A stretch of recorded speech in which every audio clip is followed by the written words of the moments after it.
Scripture reading about tithes and offering from the book of Leviticus, chapter 27, verses 30 to 34. And all the tithes of the land, whether of the seeds of the land or of the fruit of the tree, is the Lord's, is a holy unto the Lord. 31. And if a man will redeem out to his tithes, he shall add thereto a fifth part thereof. 32. And concerning the tithes of the herd of the flock, even of whatsoever passeth under the rod, the tenth shall be holy unto the Lord. He shall not search whether it be good or bad, neither shall he change it. And if he change it at all, then both of the and in the change of thereof shall be holy. It shall not be redeemed. Last verse.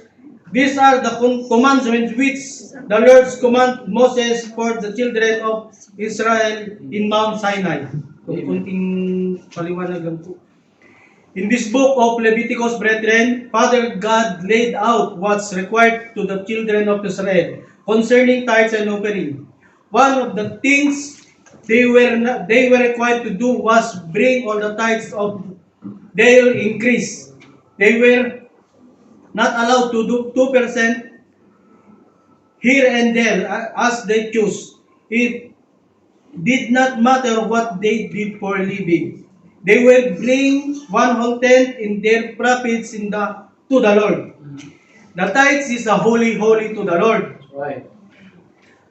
We must treat it as something holy, something that belongs not to us, but to the Lord. Amen. The tithe is not something given to be given or not given at our discretion. Bringing the tithe is an act of obedience and submission to God. But take note, brethren, tithe offering or cheerful giving is not obligation. This is a joyful act of worship and an expression of our deep love to the Lord. And we want to further His kingdom on His earth. Please rise up, brethren, and we pray. Amen. Stand up and pray.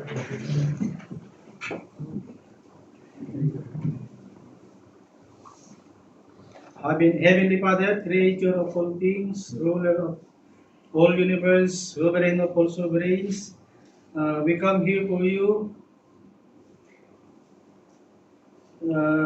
with a heart fulfilled with gratitude, Yes. with endless blessings to us in its day. Yes. Lord, bless our offering for today to continue ministry and Yes. to spread your holy word in this world. Yes, We pray all these things in the name of our dear Lord. Amen. Amen. Thank you.